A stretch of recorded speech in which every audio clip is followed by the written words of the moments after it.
guys, bersama saya lagi dalam Alright Nopod Channel. Panas sahabat-sahabat semua. Hari ini ya Datuk Seri Anwar Ibrahim ya bangkit untuk memberikan jawapan kononnya ya pelbagai tuduhan yang dilontarkan oleh pihak pembangkang yang mengatakan kononnya Perdana Menteri abaikan B40. Jadi ini adalah jawapan terkini daripada Datuk Seri Anwar Ibrahim berkaitan dengan dakwaan kerajaan tidak pernah dakwaan bahwa kerajaan abaikan B40. Ya, jadi Datuk Seri Anwar Ibrahim berkata kerajaan tidak pernah mengabaikan kebajikan golongan B40 maupun M40. Beliau berkata dakwaan beberapa pihak bahwa pendekatan kerajaan lebih tertumpu kepada golongan B40 sehingga mengabaikan kumpulan yang berpendapatan sederhana itu adalah tidak tepat. Ya, itu antara jawapan balas ya daripada Datuk Seri Anwar Ibrahim. Jadi apa yang menariknya hari ini ya, saya ingin membawakan kita ucapan dan juga pencerahan daripada Datuk Seri Anwar ya berkaitan dengan dakwaan kononnya kerana kerajaan hari ini memberikan tumpuan kepada B40, akhirnya M40 diabaikan. Benarkah semua itu? Mari kita dengar sendiri daripada Datuk Seri. Wa nusalli ala Rasulil Karim. Saudara Syekh Muhammad Naim, Menteri Agama, Tuan Muhammad Maslan, Timbalan Menteri Kewangan, Saudara Gubernur Bank Negara, Tuan Abdul Rashid Ghafur, Timbalan Menteri Saraswati dan rakan-rakan termasuk ahli lembaga yang baru bersidang pagi tadi, dan tetamu-tetamu berhormat, lihat banyak pengurus bank sini, nampak hari ni dia cuti, pagi ni cuti bank.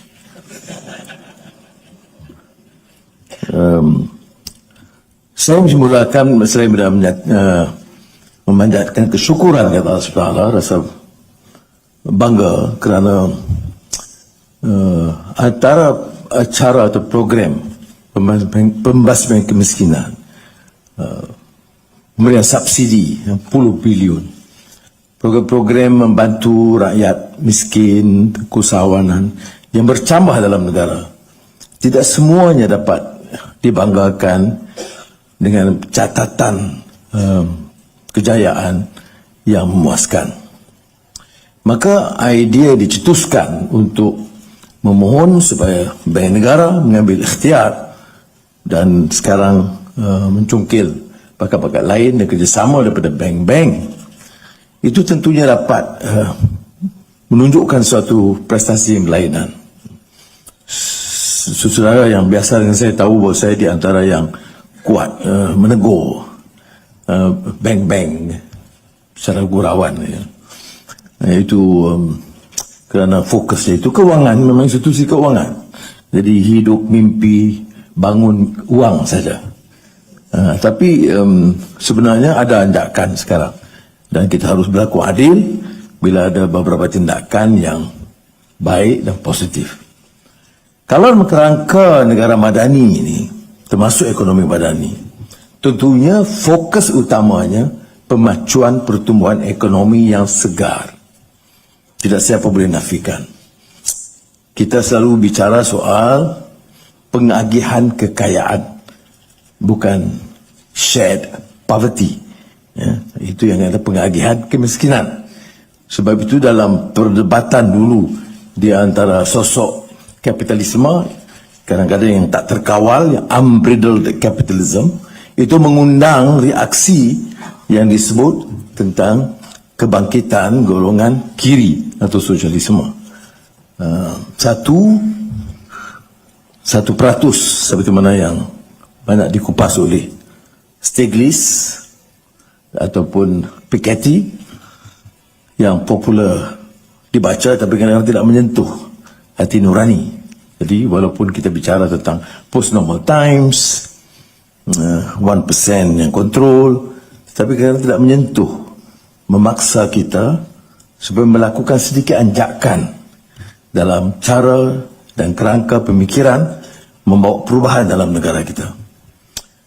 Tetapi kalau tidak dilakukan apa-apa, kalau lihat dari sudut sejarah, ia telah membangkitkan satu reaksi yang keras, yang dianggap kiri, yang juga terbukti gagal kerana apa yang mereka lakukan ialah kata mereka keadilan sosial, tapi shared poverty. Jadi equality dari sudut tahap pendapatan yang rendah. Maka ada beberapa pandangan, anjakan dari pemikiran supaya sementara mengakui modal itu penting, situs keuangan bebas itu penting, harus ada keprihatinan yang lebih, social conscience, supaya tidak berlaku kesenjangan yang melampau. Saya tidak fikir kita boleh elak kesenjangan sama sekali. Ya. Kita bertekad untuk hapuskan kemiskinan tegar, kurangkan kesenjangan. Itu saya fikir yang mungkin. Tetapi untuk mengizinkan lebarnya jurang di antara golongan maha kaya dengan miskin, tidak dapat kita pertahankan dari sudut manusiawi.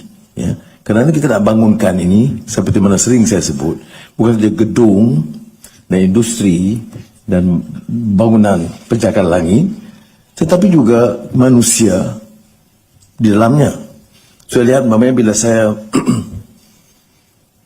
buat sementara ini ngawal perkembangan di Kuala Lumpur, yang pertama yang saya lakukan ialah membekukan pelulusan tanah yang baru sementara untuk 6 bulan pertama untuk melihat semula keperluan semasa, ya, dan supaya jangan berlaku gelat berdasarkan pandangan dan kupasan Bank Negara, KRI dan lain-lain.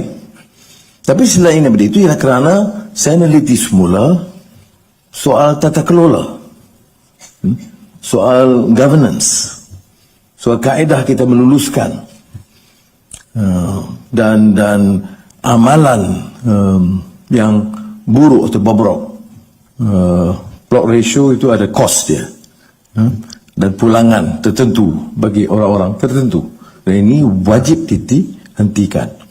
Dan kalau ini dapat dipastikan, maka ada beberapa ketetapan, umpamanya mesti pemaju mesti mencatat keuntungan, tidak boleh nafikan.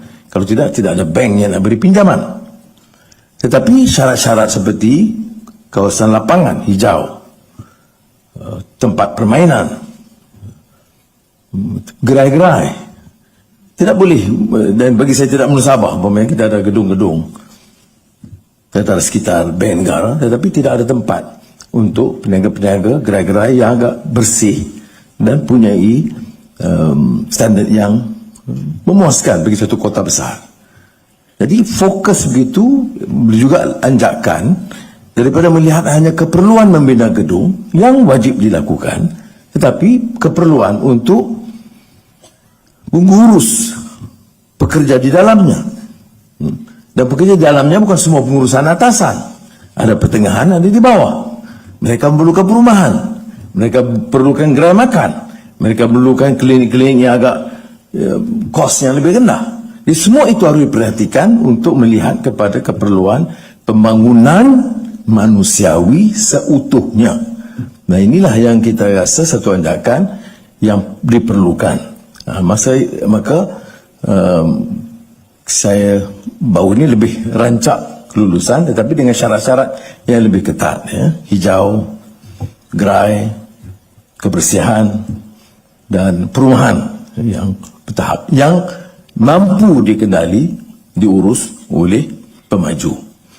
Mengapa saya sentuh hal ini? Kerana bagi saya unbridled capitalism sebagai konsep yang kadang-kadang kita cuai amalkan tanpa tata kelola yang baik, dan amalan untuk mengutip dana secara haram, antara commission dan corruption, ini telah menyebabkan beberapa langkah seperti yang dibuat ITCAD tidak berkesan. Ya. ITCAD ini mungkin hanya dengan bentuk pengurusan yang baik, pengurus yang prihatin, ya. Kerana kerjanya lebih leceh daripada pengurusan biasa, pinjaman biasa. Ya.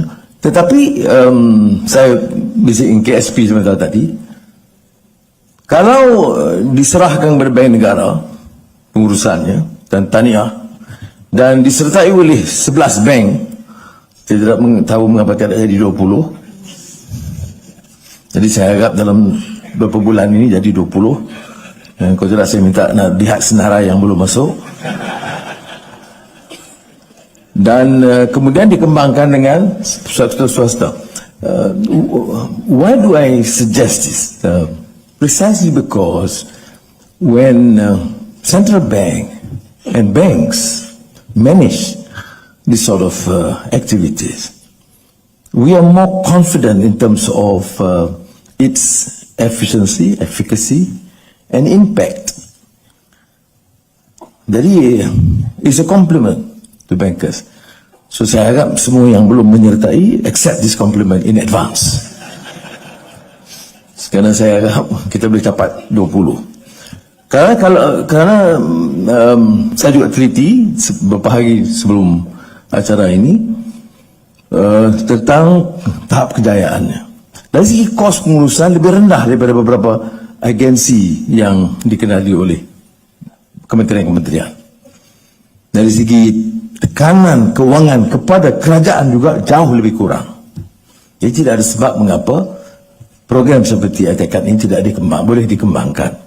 Jadi saya akan bicara dengan Datuk Rashid. Kalau dia kata sekarang dia 3,000, kalau ada kapasiti dia 5,000, ia membantu dalam keadaan ekonomi sekarang dan dapat melonjakkan lagi.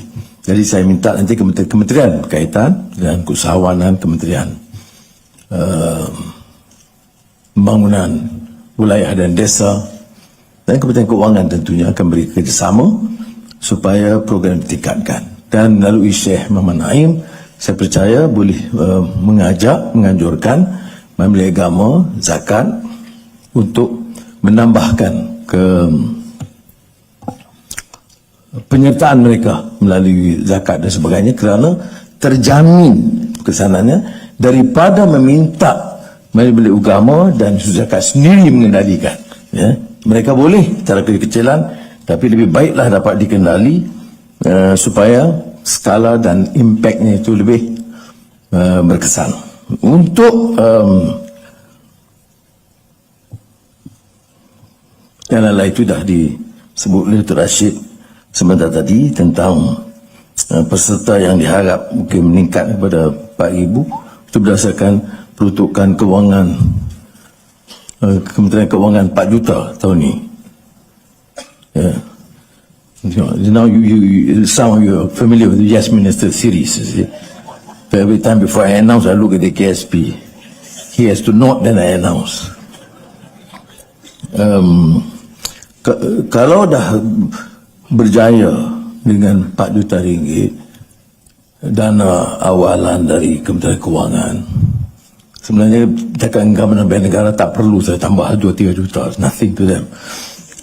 I'm sure dengan keputusan catatan kejayaan satu, keduanya dengan andaian 20 bank yang daripada sebelah jadi 20 tahun ini, kemudian dengan andaian ada lagi dana tambahan daripada bank negara, maka saya boleh tambah daripada 4 jadi 10 juta untuk tahun ini.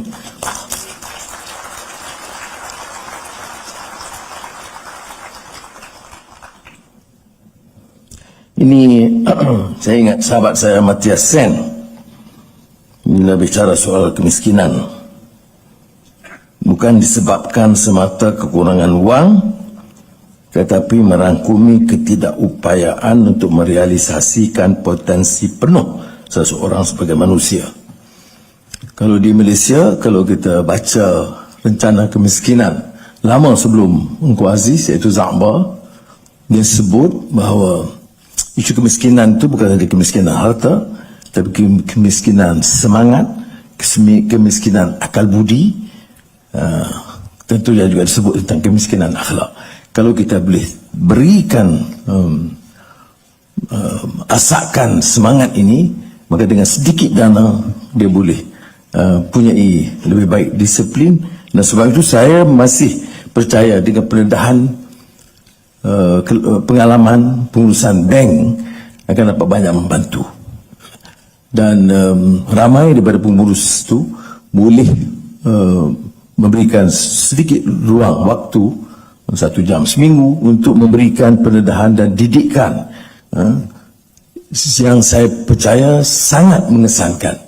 Seperti mana kita lihat banyak program latihan yang dilakukan, diselenggarakan oleh Suruhanjaya Security baru-baru ini. Itu bila anak-anak muda, graduan muda, dia terdedah dengan pengurus-pengurus terkenal. Dengar Azman Mokhtar, dia pun dia fokus lebih daripada dengar Perdana Menteri berucap. Sebab itu dalam bidang perniagaan dan pengurusan, dia lebih mahir dan pakar daripada saya. Jadi bagi pendapat saya lah, kita boleh tugaskan, dan ini cara yang terdidik yang paling baik. Di atas kelemahan sistem umpamanya pendidikan di barat sendiri pun, kalau sudah baca beberapa karya yang terakhir Harry Miller, Excellence Without a Soul, atau yang lama sebelum itu tentang decline the quality of education in the States, adalah kerana pengurusan-pengurusan besar itu dia hanya tertumpu dalam hal yang besar dan kurang menyantuni di peringkat bawah. Jadi kalau pengurusan tertinggi bank, termasuk bank negara, sekali-sekala turun mengadakan siri-siri perbincangan, tentu dia tidak tiap hari, tiap minggu, sebulan sekali turun, dan itu akan memberikan impak yang sangat besar di kalangan pelatih-pelatih. Saya berjumpa dengan beberapa pelatih dan juga beberapa dialog temu anua di universiti, belasan saya lakukan. Saya lihat umpamanya minat anak-anak itu bila menemui tokoh-tokoh itu sangat mengesan kepada mereka. Jadi ini coba dilakukan dulu oleh Universiti Utara Malaysia, memperkenalkan sistem Young Professorship, dan saya fikir hal semakin boleh kita kembangkan melalui program Etikat, iaitu selain daripada dana, struktur, latihan, keusahawanan yang sangat diperlukan. Dia tak sama dengan pejabat atau menteri pergi kuliah, terutama menteri yang belum pernah ada pengalaman berniaga, daripada orang-orang yang pernah mengurus perniagaan dan menyampaikan maklumat itu secara terus kepada mereka. Jadi saya harap program-program Etikat ini, dan tidak semestinya satu-satu ini, yang lain juga boleh kita kembangkan, kerana saya percaya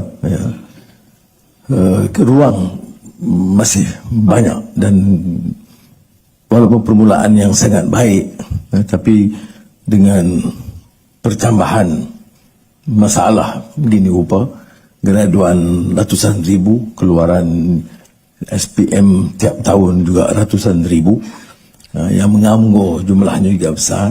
Ia memerlukan suatu kejutan, bukan sekadar anjakan, berkejutan, penambahan daripada semua agensi.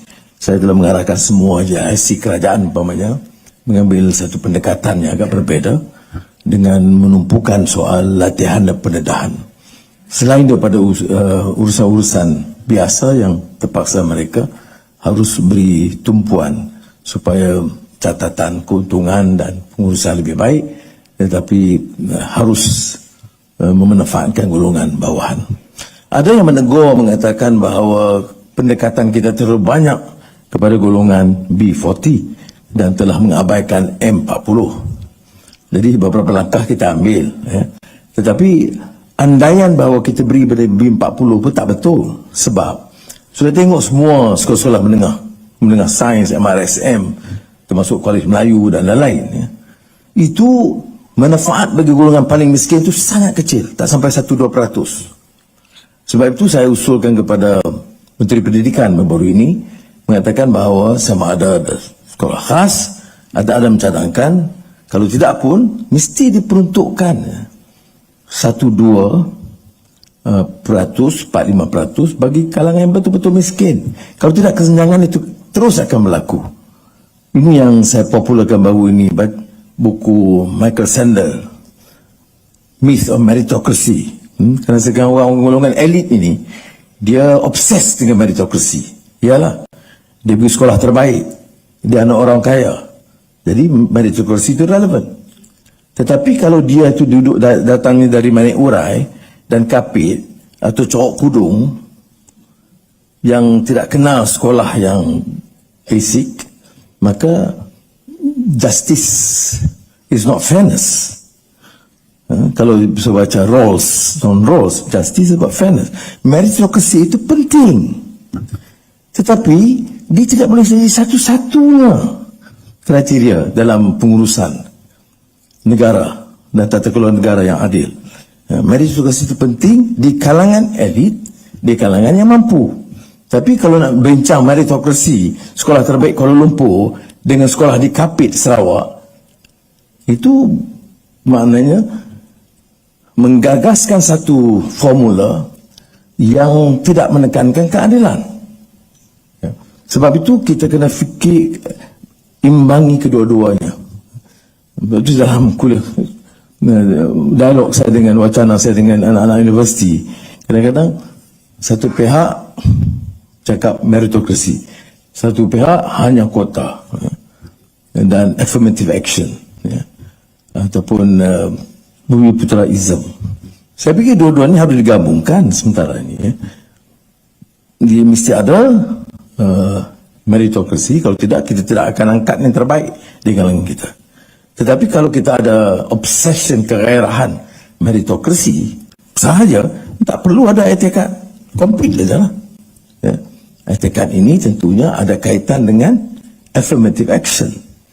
Jadi dalam pahaman kita, saya kadang-kadang pusing juga kita sudah merdeka sekian lama dan matang, tetapi kadang-kadang wacana kita tu kita nampak ada dua disconnect di kalangan elit di atasan dengan yang di bawah.